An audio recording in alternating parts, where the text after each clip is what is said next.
بسم اللہ الرحمن الرحیم الحمد للہ رب العالمین والصلاة والسلام علی اشرف الانبیاء والمرسلین نبینا محمد وعلی آلہ وصحبہ اجمعین اما بعد۔ نعم شیخ۔ الحمد للہ رب العالمین والصلاة والسلام علی اشرف الانبیاء والمرسلین وعلی آلہ وصحبہ اجمعین اما بعد۔ فصل: ولا ينبغي لأحد أن يهجم على أقارب أو أجانب۔ في البداية يا شيخ، عندما نقرأ متن لأحد المشايخ ونقول قال المصنف رحمه الله. صحيح. نعم، اقرأ مرة أخرى لكي نتعلم. فصل من هنا. نعم، قال المصنف رحمه الله.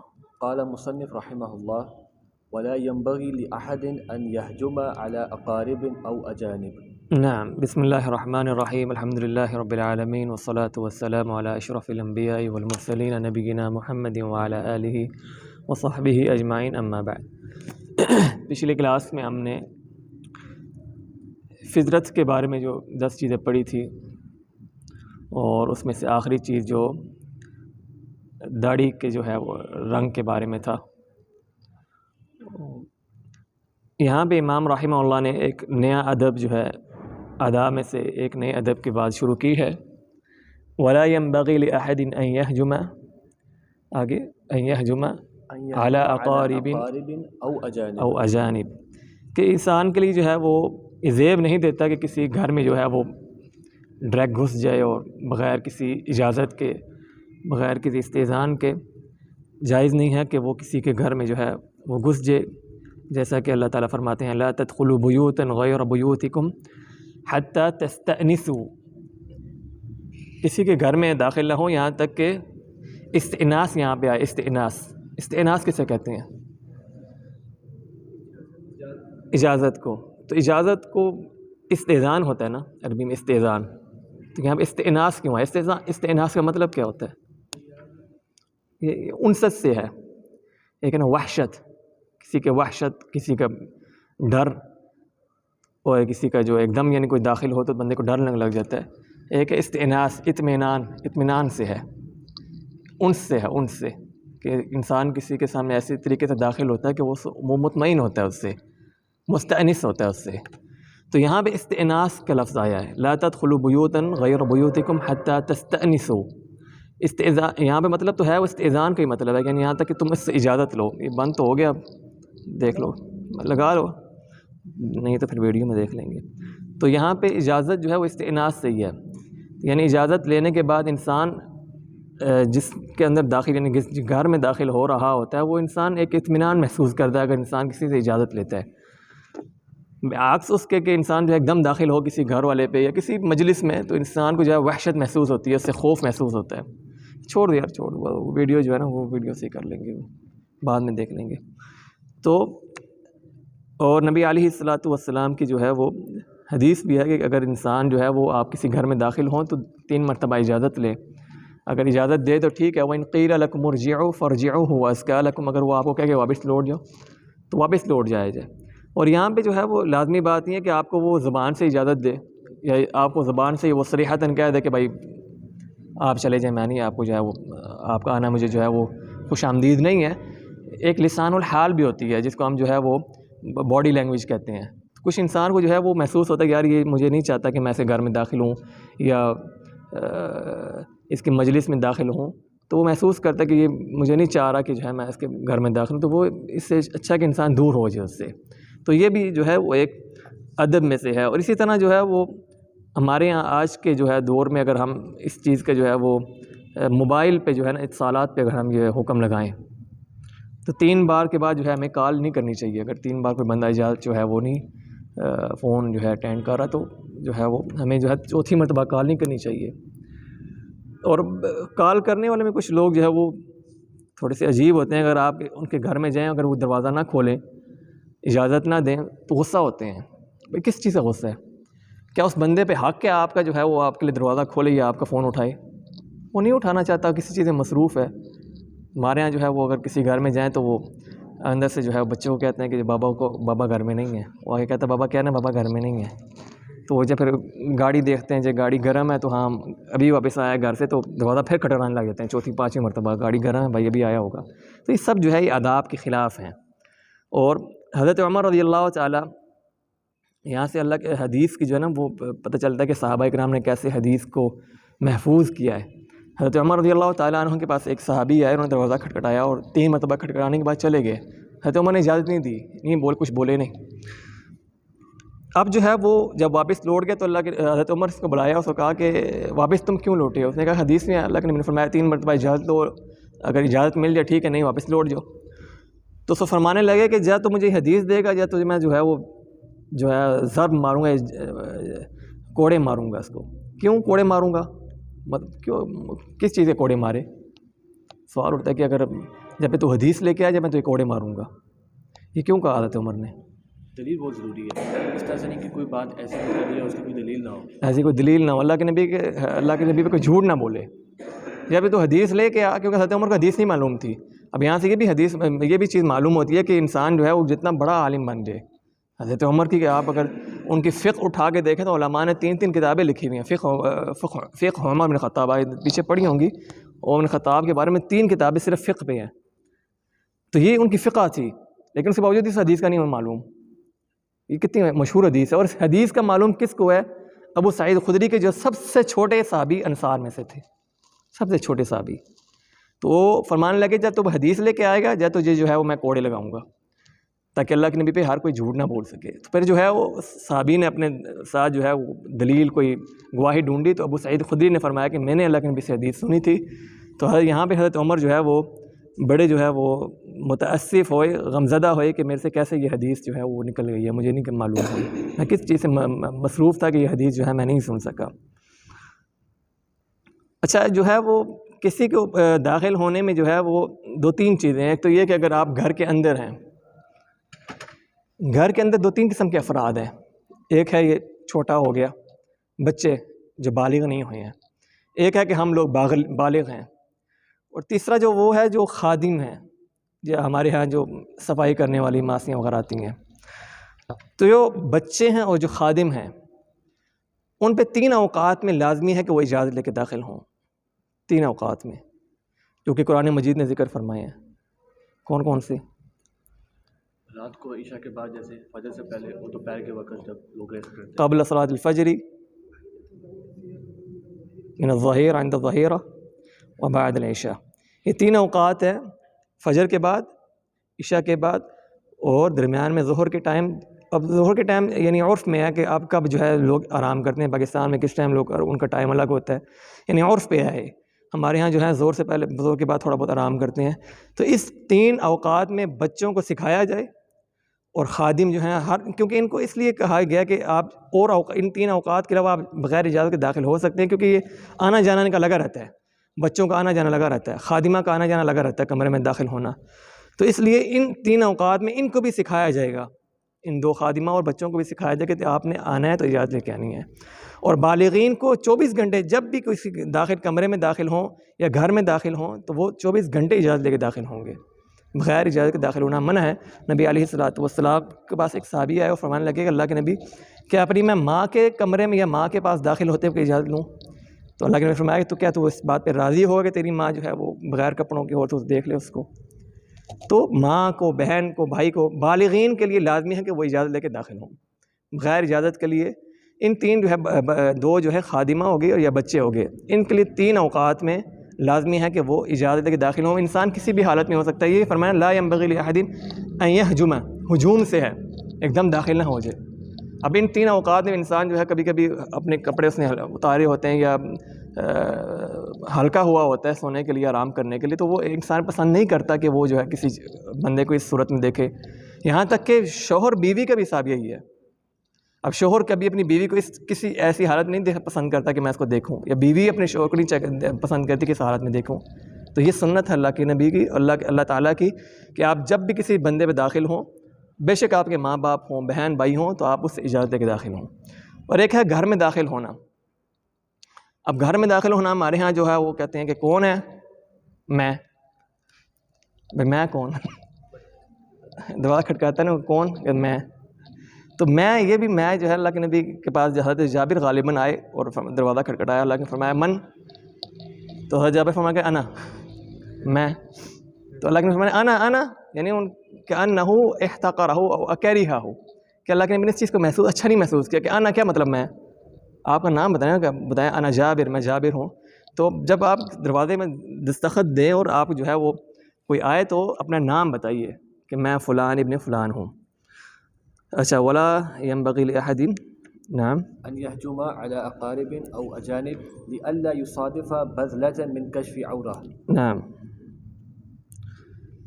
اگر انسان جو ہے اب ایک اور بہت بڑا خطرناک یہاں پہ ایک مسئلہ کہ انسان کسی گھر میں جو ہے وہ اگر نہیں کھولتا دروازہ تو ہم جو ہے وہ چھوٹے چھوٹے سوراخوں سے دیکھنے لگ جاتے ہیں. اگر گھر کے اندر والا آپ کی آنکھ میں ہاتھ مار دی، انگلی مار دی، کوئی چیز مار دی اور آپ کی آنکھ خراب ہو جائے، اس بندے پہ کچھ چیز نہیں ہے، آپ گناہ گار ہیں. آپ کو جو ہے آپ جس قاضی کے پاس جائیں، کون سے محکمے میں جائیں، کسی بھی عدالت میں جائیں، اس بندے پہ کچھ نہیں ہے.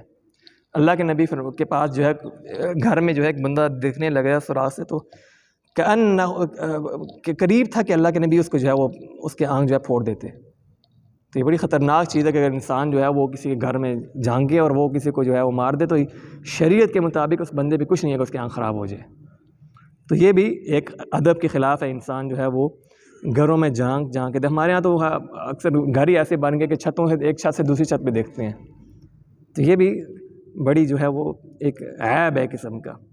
نعم، ولا ينبغي لأحد أن يهجم على أقارب أو أجانب لئلا يصادف بذلة من كشف عورة ويستأذن ثلاثا فإن أذن له وإلا رجع. نعم، کسی بھی جو ہے اقارب ہوں جو بھی ہوں اس کے بغیر اجازت کے اس کے بعد داخل نہ ہوں تاکہ آپ جو ہے اس حالت میں اس کو دیکھ نہ سکیں جس میں آپ پسند نہ کریں. اگر 3 مرتبہ وہ اجازت نہیں دیتا تو آپ واپس لوٹ جائیں. اور یہی چیز جو ہے ہمارے موبائل پہ بھی اس کا جو ہے اطلاق ہوتا ہے. 3 مرتبہ آپ کال کریں، نہیں اٹھا رہا، اس کو چھوڑ دیں. نعم، آگے. فصل ويحرم أن يتناجى اثنان دون ثالث لأنه يوجب إيحاشا وكسر القلب. نعم، النجوى انما النجوى من الشیطان. تناجا ہمارے ہاں کیا کہتے ہیں اس کو اردو میں؟ 2 بندے بات کر رہے ہوں، تیسرا بھی ہو تو وہ 2 بندے الگ سے بات کرنے لگ جائیں اور تیسرا جو ہے وہ الگ ہو، اس کو نہیں سن رہا ہوں. سرگوشی جو ہے اگر 3 بندے ہیں تب یہ حرام ہے. اگر 2 بندے سرگوشی کر رہے ہیں اور تیسرا جو ہے ان کے ساتھ کھڑا ہے اور وہ جو ہے اس بات کو نہیں سن رہا تو یہ حرام ہے. لیکن اگر 2 بندے سرگوشی کر رہے ہیں اور 2 بندے الگ کھڑے ہوئے ہیں تب یہی حکم ہوگا. یہ تاکہ تب نجوہ ہے، یعنی وہی علت ہوگی. کیونکہ اگر آپ 2 بندے کھڑے سرگوشی کر رہے ہیں اور تیسرا الگ کھڑا ہوا ہے، اب یہ تیسرا کیا محسوس کرتا ہے؟ اپنے دن محسوس کر رہا ہے کہ غمزدہ ہے کہ یار یہ میرے خلاف کوئی بات کر رہے ہیں یا کس کے خلاف بات کریں. لیکن اگر 2 بندے سرگوشی کریں اور 2 بندے الگ بھی کھڑے ہیں، کیا وہی چیز ہوگی جو پہلے میں ہوگی؟ وہ نہیں ہوگی، کیونکہ مصنف نے اس طرح لکھ لیا انہ یوجب ایحاشا، یعنی وہ علیحدہ فیل کرے گا. لیکن اگر 2 لوگ ہوں تو وہ تو علیحدہ فیل نہیں کریں گے. ایسے ہی ہے، اگر آپ 2 سرگوشی کر رہے ہیں اور ہم 2 بیٹھے ہیں یہاں پہ تو ہمیں وہ چیز محسوس نہیں ہوگی اگر آپ بے شک سرگوشی کرتے رہیں. لیکن اگر میں اکیلا ہوں اور آپ دونوں سرگوشی کر رہے ہوں تو مجھے جو ہے نا وہ غم محسوس ہوگا یا تکلیف ہوگی کہ آپ لوگ پتہ نہیں میرے خلاف بات کریں. لیکن ہم 2 ہوتے ہیں تو وہ چیز محسوس نہیں ہوتی ہے. ہاں، وہ اپنی بات کرتے ہیں، لیکن وہ الگ بات ہے کہ آپ میرے خلاف بات نہ کریں، ہم دونوں کے خلاف بات نہ کریں. یہاں پہ کہ اگر آپ بے شک اگر میں اکیلا ہوں اور آپ 2 بات کر رہے ہیں، بے شک آپ میرے خلاف بات نہیں کر رہے تب بھی حرام ہے. بے شک آپ جو ہے ایک صورت میں کہ آپ اس سے اجازت لے کے بات کریں، اور یہ شیطان کی طرف سے ہے. اور علت کیا ہے؟ یہ حرام ہے اس طرح سرگوشی کرنا. بے شک آپ 4-5 بندے بیٹھے ہیں، الگ جو دوسرا فریق ہے اس میں ایک بندہ ہوا تب جتنے بھی آپ زیادہ ہوئے 3 4 5 6 7 جتنے بھی ہوں گے تب سرگوشی کرنا حرام ہے جہاں پہ دوسری طرف ایک بندہ ہو. لیکن اگر دوسری طرف 2-3 ہوتے ہیں تب جو ہے جائز ہے. ابن عمر رضی اللہ تعالیٰ عنہ کے بارے میں کافی جو ہے وہ قصص آتے ہیں کہ وہ 2-3 سرگوشی کرنے لگے تو چوتھے بندے کو بلا لیتے آپ میرے ساتھ آ جائیں تاکہ وہ علت سے نکل جائیں. اب علت کیا ہے کہ کیا امام نے فرمایا لِأَنَّهُ یوجب احاشا و کسر القلب، انسان کا دل ٹوٹ جاتا ہے، غمزدہ ہو جاتا ہے اور غمگین ہو جاتا ہے. اب یہ بہت بڑی تکلیف ہے کہ غم زدہ ہو جانا، حزین ہو جانا، یا یہ بہت بڑی تکلیف ہے اگر دیکھا جائے. حضرت انس رضی اللہ تعالیٰ عنہ فرماتے ہیں کہ میں نے اللہ کے نبی کے پاس کنت اخدم النبی صلی اللہ علیہ وسلم، میں اللہ کے نبی کے پاس 10 سال تک ان کی خدمت کی۔ آپ ایک دعا بہت زیادہ کثرت سے پڑھا کرتے تھے، اللہم انی اعوذ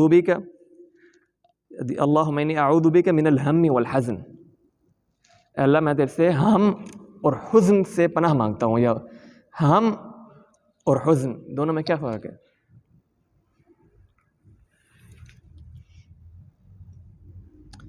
ایک ہم میں اور ایک آپ کہہ سکتے ہیں غم میں، ایک ہم ہو گیا اور ایک غم ہو گیا۔ حزن کو اردو میں غم کہہ دیتے ہیں۔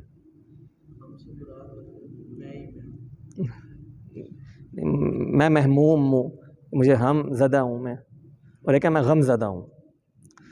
ہم جو ہے ہم کہتے ہیں یار ہم مستقبل کے لیے ہوتا ہے، کچھ چیز ابھی ہوئی نہیں ہے، میں کہتا ہوں یار یہ چیز کیسے ہوگی، تو مجھے ہم ہوتا ہے، میں ہم میں اپنے آپ کو ہم میں مبتلا رکھتا ہوں کہ یار یہ چیز کیسے ہوگی۔ ایک ہے غم، جو چیز گزر چکی ہے، ماضی کی چیز ہے۔ ہم کہتے ہیں مستقبل میں جو آنے والی چیز میں آپ کسی چیز پہ ہم کر رہے ہوں، یار یہ کیسے ہوگا کیسے نہیں ہوگا۔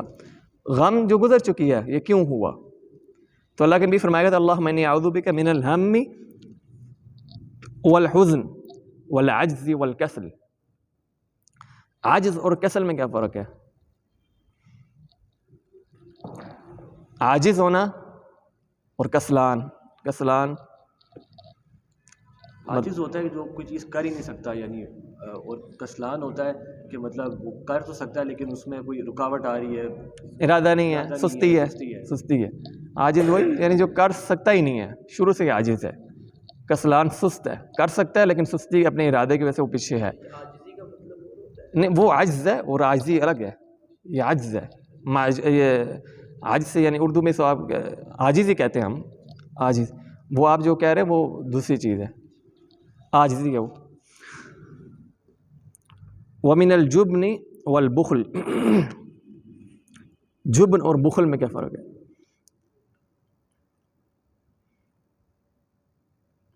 جبن ہوتا ہے ڈر، اور بخل ہوتا ہے کہ آپ کسی کو چیز دیں نا۔ جبن ہوتا ہے کہ انسان اپنے بدن سے کسی کی اگر مدد کر سکتا ہے وہ نہیں کرتا، خوف محسوس کرتا ہے کسی چیز کا، یہ جبن ہے۔ بخل یعنی کسی انسان کی وہ مال سے جو ہے وہ کر سکتا ہے مدد، لیکن وہ اس کی مدد نہیں کرتا۔ ومن طلع الدین، یہ بڑی پیاری دعا ہے، اگر آپ اس کو یاد کر لیں، اللہم انی اعوذ بک من الہم والحزن۔ یہ اللہ کے نبی کثرت سے دعا، یعنی حضرت انس فرما رہے کہ اللہ کے نبی کثرت سے دعا پڑھا کرتے تھے، اور حضرت انس نے 10 سال خدمت کی اللہ کے نبی کی، تو 10 سال میں کتنی بار اللہ کے نبی دعا پڑھی ہوگی؟ اس لیے فرمایا کان یکثر من قولی اللہم انی اعوذ بک من الہم والحزن والعجز والکسل ومن الجبن والبخل ومن طلع الدین وقہر الرجال۔ اچھا آگے، فصل ویستحب افتتاح الاکل ببسم اللہ وختمہ بالحمد للہ۔ اچھا کچھ لوگ جو ہے وہ اسی چیز میں اگر ہم جو ہے سرگوشی کی بات کر لیں، اس میں ایک اور چیز داخل ہو جاتی ہے جو ہمارے یہاں لینگویج، اگر انسان کو جو ہے انگلش آتی ہے دوسرے کو انگلش نہیں آتی، تو ہم دو بندے جو ہے وہ انگلش میں بات کرتے تیسرے کو نہیں آتی ہو، اسی طرح عربی بھی آ جاتی ہے، ان کو عربی میں بات کرنی ہو تیسرے کو عربی نہ آتی ہو۔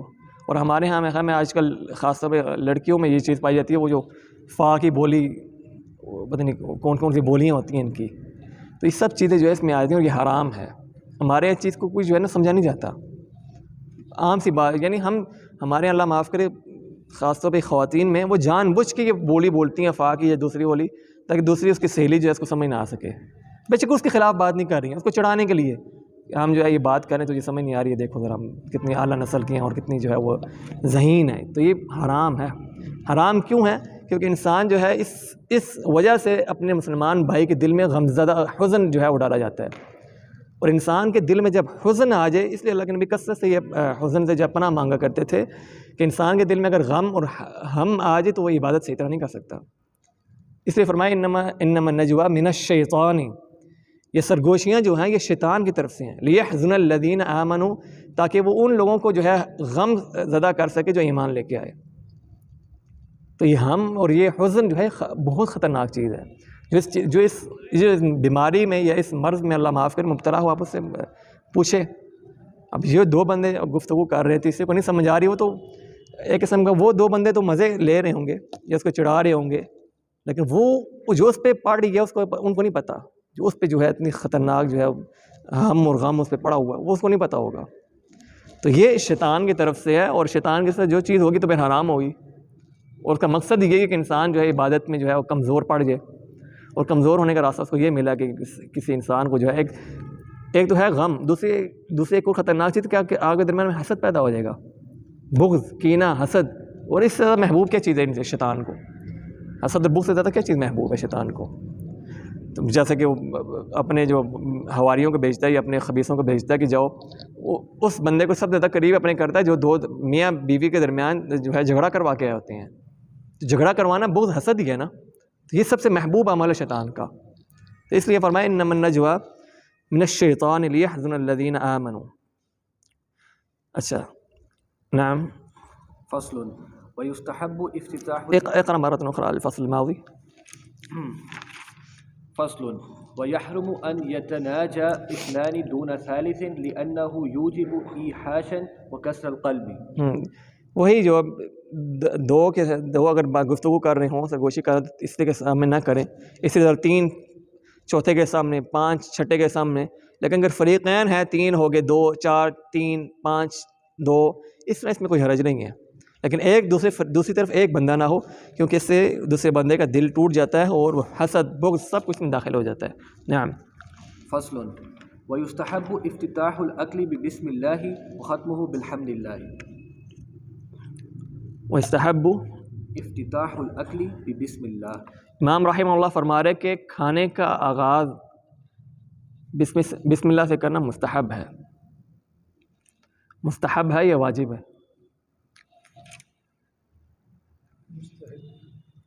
امام نے تو مستحب کہا ہے نا.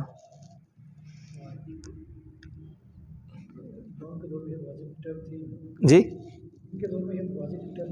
نہیں، وہ مستحب میں نہیں ہے، یہ ان کے ہاں مستحب ہی ہے. یعنی یہاں پہ امام نووی رحمہ اللہ نے اجماع نقل فرمایا کہ کھانے سے پہلے بسم اللہ کہنا مستحب ہے، یعنی اجماع نقل فرمایا. لیکن اجماع ان کا وہ الگ بات ہے، ٹھیک نہیں ہے. ابن حجر اور ابن قیم رحمہ اللہ نے زاد المعاد میں اس اجماع کی مخالفت کی ہے کہ یہ اجماع صحیح نہیں ہے، کیونکہ کچھ علماء یعنی حنابلہ کا ایک قول کے مطابق یہ واجب ہے. کیونکہ ہمارے یہاں جو آداب ہیں نا، علماء آداب میں جو چیزیں ہیں ان کو غالباً استحباب مستحب میں داخل کرتے ہیں جو آداب میں آتی ہیں. تو اسی طرح جو کھانے سے پہلے یہ بھی کہتے ہیں کہ آداب ہیں، تو غالباً جو آداب ہوتے ہیں وہ مستحب ہوتے ہیں. لیکن لازمی بات نہیں کہ ہر ادب جو ہے وہ مستحب ہوگا. جیسے ہم نے پچھلا بھی ادب پڑھا، نجوہ جو ہے یہ سرگوشی کے ادب ہی ہے قسم کا، لیکن ادب میں حرام ہے، مستحب تو نہیں ہے. اگر آپ کس کو چھوڑ دیں، آپ یہ نہیں کہتے مکروہ ہے چلو اس نے کر دیا نہیں، حرام ہے. کچھ آداب جو ہیں وہ واجب بھی ہیں، جس میں سے ایک یہ ہے اللہ کے نبی نے جو حکم فرمایا عامر ابن ابی سلمہ کو، سم اللہ قل مما یلی، تو اس میں اللہ کے نبی کا حکم ہے. تو علماء کہتے ہیں کہ حکم جو ہے یہ استحباب کی طرف بھی کبھی کبھی جو ہے وہ قرائن کی، لیکن سب سے بڑی جو علت یہ ہے کہ اللہ کے نبی کے پاس ایک اعرابی، اللہ کے نبی کچھ صحابہ کے ساتھ کھانا کھا رہے تھے اور ایک اعرابی آیا، وہ بھی کھانا کھانے لگ گیا. کھانا کھا کے فارغ ہوا تو اللہ کے نبی فرمانے لگے، چلا گیا تو اللہ کے نبی فرمانے لگے اگر اس نے بسم اللہ پڑھی ہوتی، اللہ کا نام لیا ہوتا تو یہ میں کھانا پورا ہو جاتا. اسی طرح اللہ کے نبی کے پاس ایک جاریہ آئی، بچی آئی، اور وہ کھانے کے لیے جو ہے کھانا کھانے کے لیے آ رہی تھی. تو وہی نازل اللہ کے نبی پہ ہوئی کہ یہ جاریہ اس لڑکی کو بھیجنے والا شیطان ہے تاکہ وہ اس کے ذریعے کھانا کھا سکے بغیر بسم اللہ کے. تو یہاں پہ معاونت کس چیز کی ہو رہی ہے؟ اگر آپ بسم اللہ نہیں پڑھتے ہیں، آپ کس کے معاون بن رہے ہیں؟ شیطان کے. تو شیطان کی معاونت ٹھیک ہے؟ جی کھا لے گا وہ تو شیطان کی معاونت تو ٹھیک نہیں ہے نا. تو علماء پھر یہی علت بیان کرتے ہیں کہ کیونکہ شیطان کی معاونت ٹھیک نہیں ہے اور ہمیں جو ہے اس کے خلاف جانے کا حکم دیا گیا ہے، تب شیطان کھاتا ہے یہ کھانا تو بسم اللہ کہنا واجب ہے. اس لیے ابن قیم رحمہ اللہ کا اور ابن حجر رحمہ اللہ کا یہی جو ہے قول زاد المعاد میں جو ہے کہ کھانے سے پہلے بسم اللہ پڑھنا واجب ہے. لیکن کھانے کے بعد جو حمد ہے اس کے واجب ہونے کا علماء جو ہے نا فتویٰ نہیں دیتے، وہ استحباب ہے. کیونکہ اصل جو علت ہے وہ کھانے کی ہے شیطان کی، اب آپ کھانا کھا کے فارغ ہوگے تب تو شیطان نے کچھ نہیں کرنا نا. تو اس لیے کھانے سے پہلے جو ہے وہ بسم اللہ پڑھنا واجب ہے, اور اگر بھول جائیں تو بسم اللہ فی اولہ وآخرہ. نعم ویستحب افتتاح الاکل بسم اللہ وختمہ بالحمد اللہ. ختمہ بالحمد اللہ, اختتام پہ جو ہے وہ اس کے کافی دعائیں آتی ہیں اختتام پہ. کون کون جو ہے آپ کچھ بتائیں گے دعا؟ اچھا یہاں پہ ایک وہ بسم اللہ پہ ہم ایک مسئلہ لے لیں. اکثر جو ہے وہ ہمارے عوام جو ہے وہ کھانا کھاتے ہوئے یا کوئی کام کرتے ہوئے پوری بسم اللہ پڑھتے ہیں. پوری بسم اللہ ہمیں صرف قرآن مجید کے شروع میں یا نماز میں پڑھنی چاہیے. کھانا کھانے میں, پانی پینے میں, کوئی کام کرنے میں بہترین جو ہے وہ اکتفا بسم اللہ پہ بس کرنا. اکثر لوگ جو ہے وہ بسم اللہ اکثر لوگوں کو دیکھو پوری بسم اللہ پڑھتے ہیں, بسم اللہ الرحمن الرحیم. کھانا کھاتے ہوئے یا کوئی کام کرتے ہوئے تو افضل جو ہے وہ آپ اکتفا صرف بسم اللہ پہ کریں, صرف بسم اللہ. یہ دونوں ٹھیک ہیں. اللہ کا اہم چیز اللہ کا نام ہے. بسم اللہ ہی ہے وہی بسم اللہ, کیونکہ حدیث کے مطابق ہمیں اگر حدیث میں دیکھا جائے تو اللہ کے فرمایا قل بسم اللہ سم اللہ. میں نے نہیں پڑھی ہے اعلیٰ برکت اللہ والی, جو بن سم اللہ بسم اللہ ہی والی پڑھی ہے. قاری صاحب کیا کہتے ہیں؟ کہتے ہیں کہ اگر آپ برا نہ منائیں تو بہتر یہ ہے کہ بسم اللہ پڑھیں. بسم اللہ پڑھیں وہی کیونکہ حدیث کے مطابق ہے نا. اگر اکتفا حدیث پہ, اب جب جو علماء کہتے ہیں کہ بسم اللہ الرحمن الرحیم جو پوری پڑھ لے اس کے بھی وہ کچھ کہتے نہیں ہیں, لیکن کہتے ہیں ایک ہے نا خلاف اولا جس کو ہم کہتے ہیں نا, جو افضل ہے. ہمیں افضل کی طرف جو ہے نا وہ جانا چاہیے کہ حدیث کا جو لفظ آیا آپ اس سے کیوں ہٹتے ہیں. جب ایک لفظ حدیث میں آ جاتا ہے تو اس سے انحراف اپنے آپ سے کوئی افضل چیز آنا وہ ہم تو نہیں جان سکتے افضل چیز کیا ہے. اللہ تعالیٰ نے ہم سے جو حدیث میں وہی کے طور پہ نازل ہو وہ سب سے بہترین ہے. ہم جو ہے اپنے آپ سے جو ہے وہ صیغے ڈھونڈتے ہیں. کوئی جس طرح آج کل جو ہے دعائے قنوت میں دیکھ لیں یا دعائے وطر میں چیک کر لیں یا قنوت نازلہ میں, غالباً جو ہے جب رمضان میں آپ دیکھیں تو اپنے آپ سے وہ 40 گھنٹے کے لیے انہوں نے دعائیں بنائی ہوئی ہیں.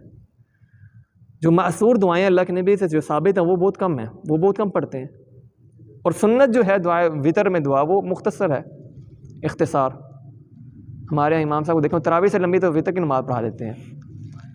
تو یہ اور اپنے آپ سے دعائیں پتہ نہیں کہاں کی کہاں مار رہے ہوتے ہیں, ادھر کی ادھر ادھر کی ادھر. اور جب وہ کافروں کا ذکر آ رہا ہے اس میں مسلمانوں کا ذکر, اور مسلمانوں کا ذکر جہاں پہ آ رہا ہے وہ کافروں کا ذکر, وہ پیچھے علت یہ ہوتی ہے کہ عربی نہیں ان کو معلوم ہوتی ہے, تو وہ ضمیر کہاں سے کہاں لٹا رہے ہوتے ہیں, کہاں کے کہاں لٹا رہے ہوتے ہیں. تو جو حدیث میں آگے آپ اسی پہ اکتفا کریں گے سب سے افضل ہے. اس سے بسم اللہ سب سے افضل ہے. لیکن اگر پوری کوئی پڑھ لے تو آپ اس پہ جو ہے نا وہ اس کو سمجھائیں, آپ کو سمجھا سکتے ہیں, یا کوئی اور لفظ اگر وہ استعمال کر لے تو آپ کو سمجھا سکتے ہیں جو حدیث میں لفظ آیا آپ اس کو جو ہے وہ پڑھ لیں, زیادہ بہتر ہے. اب جو حمدللہ ہے کھانے کے آخر میں, اس کے اللہ کے نبی سے کافی احادیث مروی ہیں, جو الحمدللہ ایک الگ لفظ بھی ہے, اور الحمدللہ طیبا مبارکا فیہ یہ بھی ہے, غیر مکفی ولا مودع ولا مستغن عن ربنا. تو یہ دعائیں ہیں کافی زیادہ, جو اللہ کے سے مأثور دعائیں ہیں وہ پڑھی جائیں, اپنے آپ سے جو ہے نا وہ نہ نکالی جائیں, اپنے آپ سے دعائیں. الحمدللہ یہ بھی صحیح ہے, یہ بھی حدیث اما عائشہ کی میں غالباً حدیث ہے, اطعمنا وسقانا وجعلنا من المسلمین. تو یہ ساری دعائیں جو ہے یہ اللہ کے نبی سے ثابت ہیں. تو جو بھی دعا مل جائے اگر نہ یاد ہوئے تو الحمدللہ سب سے بہترین لفظ سے آپ اللہ کی حمد بیان کریں. ابن قیم رحمہ اللہ فرماتے ہیں کھانے کے شروع میں بسم اللہ اور کھانے کے آخر میں الحمدللہ, اس کے بہت عجیب تاثیر ہے انسان پہ, اس کے نفع میں اور اس کے نقصان سے بچانے کے لیے اور اس کے استمرار میں. انسان اگر بسم اللہ شروع میں پڑھے, ہمارے ہاں جو غالباً جو ہے لوگ شروع میں پڑھ لیتے ہیں لیکن آخر میں نہیں یاد رہتا. یا ہمارے ہاں کھانے پہ جو ہے نا کھانا کھانے میں وہ بسم اللہ پڑھ لیتے لیکن پینے پہ ان کو یاد نہیں رہتا. پینا کھانا دونوں میں سنت ہے, آپ بسم اللہ پڑھیں, بسم اللہ پڑھیں, اللہ کا نام لیں, اور اختتام پہ بھی اللہ کا شکر ادا کریں. اللہ تعالیٰ کی نعمت ہے, اور جو اللہ کی نعمت کا شکر ادا کرتا ہے اس کو جو ہے وہ اور زیادہ ملتا ہے.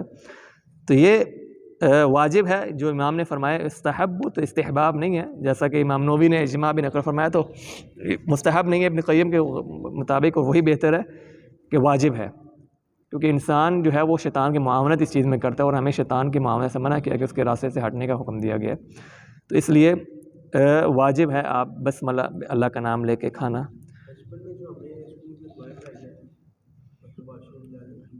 بچپن میں تو ہمیں جو ہے کتابوں میں ایسی ایسی چیزیں بتائی گئی جو ہمیں ابھی پتہ چلتے ہیں، کہتے ہیں اچھا وہ جو اللہ کے نبی کے غار حرا کا قصہ سنا کرتے تھے، پڑھا کرتے تھے کہ باہر جو ہے وہ بلبل نے آ کے جالا بنا لیا، وہ مکڑی نے جالا بنا لیا، انڈے دے دیے پرندے نے، تو بڑی عجیب تحقیق نہیں ہے نا ہمارے یہاں، جو سسٹم ہے ہمارا اسکول کا کس کے ہاتھ میں، یہ مصیبت ہے نا، مصیبت ہے یہ۔ ابھی تو آج کل تو میں نے دیکھا ہے، جو میں خود اب اسکول جو ہے دیکھتا ہوں چلاتا ہوں، تو اس میں نے دیکھا ہے کافی بہتر ہے، دعائیں جو ہے نا کافی بہتر ہیں اس میں ابھی جو ہے نا اسلامیات کی جو ہے بکس اس میں بہتر ہیں کافی۔ آپ کون سی دعا کی بات کر رہے ہیں؟ اس میں غالباً ٹھیک ہے، اغلبیت ہے اس میں بہتر ہے، ٹھیک ہے، دودھ پینے کی دعا ہم پڑھتے ہیں، کپڑے پہننے کی دعا اس میں ٹھیک ہے، پھر بھی آپ جو ہے ایک بار تحقیق کر لیا کریں، جب پڑھے پہلے آپ کے پاس گوگل پڑا ہوا ہے، آپ ریسرچ کریں اور سب کچھ آپ کے سامنے آ جائے گا، وہاں پہ نظر آئے تو کسی سے پوچھ لے۔ نعم۔ وأن يأكل بيمينه مما يليه إذا كان الطعام نوعا واحدا۔ والاکل بیمینہ، اپنے دائیں ہاتھ سے کھانا۔ اب یہاں پہ بھی جو ہے علماء کا اختلاف ہے کہ مستحب ہے، کیونکہ اب شروع سے پڑھنا وَيُسْتَحَبُّ وَيُسْتَحَبُّ افتتاح الأكل ببسم الله وختمه بالحمد لله وأن يأكل بيمينه۔ وَأَن يَأْكُلَ، واو جو ہے نا یہ عطف ہے استحباب پہ، کہ مستحب ہے کہ آپ سیدھے ہاتھ سے کھانا کھائیں، یہ بھی غلط ہے۔ اب سیدھے ہاتھ سے کھانا مستحب ہے تو پھر بائیں ہاتھ سے کھانا مباح ہے، یعنی آپ کہہ سکتے ہیں کہ کوئی حرج نہیں ہے اس میں، امام کے نزدیک اگر آپ بائیں ہاتھ سے کھانا کھائیں تو ٹھیک ہے، اس میں کوئی حرج نہیں ہے۔ تو یہ بھی جو ہے نا غلط ہے، اللہ کے نبی نے صریح حدیث ہے کہ شیطان بائیں ہاتھ سے کھانا کھاتا ہے اور بائیں ہاتھ سے پانی پیتا ہے، تو وہی چیز جو ہے بسم اللہ میں وہی چیز یہاں پہ بھی ہے کہ انسان وہ اللہ کے نبی کے پاس جو بیٹھ کے کھانا کھا رہے تھے تو اللہ نے فرمایا کہ دائیں ہاتھ سے کھاؤ، کہ میرا ہاتھ اٹھتا نہیں ہے، میرا ہاتھ خراب ہے، تو اللہ کے نبی اس کو بدعا دی، اس کے بعد وہ ہاتھ اپنا اٹھا نہیں سکا، اللہ کے نبی کے بدعا ہے، یعنی ہاتھ ٹھیک تھا، تکبر کی وجہ سے وہ اپنے بائیں ہاتھ سے کھا رہا تھا، اور جب اللہ کے نبی سے فرمایا کہ اب دائیں ہاتھ سے کھاؤ گے میرا ہاتھ خراب ہے، تو مستطاعت، اللہ نے فرمایا کہ تم جو ہے استطاعت بھی نہیں رکھے گا اب اس کو اٹھانے کی، اس کا ہاتھ فالج، اس کو جو ہے دوبارہ پوری زندگی ہاتھ نہیں اٹھا سکا۔ تو یہ کافی قرائن اور کافی دلائل آپ اگر اس کو پڑھیں تو یہی ہے کہ واجب ہے کہ آپ دائیں ہاتھ سے کھائیں، دائیں ہاتھ سے پئیں۔ اسی طرح جو ہے وہ بسم اللہ کھانے سے پہلے بسم اللہ اور حمدللہ جو ہے یہ واجب نہیں ہے، کہ ہم نے آپ کو جس طرح بتایا مستحب ہے کہ آپ آخر میں کھانا یا پینے کے آخر میں اللہ تعالیٰ کا شکر ادا کریں۔ نعم۔ وقل وأن يأكل بيمينه مما يليه إذا كان طعام نوعا واحدا، اپنے سامنے سے کھانا کھائیں اگر کھانا ایک قسم کا ہے، اگر فروٹس آتے ہیں 5-6 قسم کے، آگے سے کوئی اور سامنے آپ کے سامنے کوئی اور پڑا ہے، میرے سامنے کوئی اور پڑا ہے، پھر آپ کھا سکتے ہیں آگے پیچھے سے، ظاہر تو یہ ہے نا۔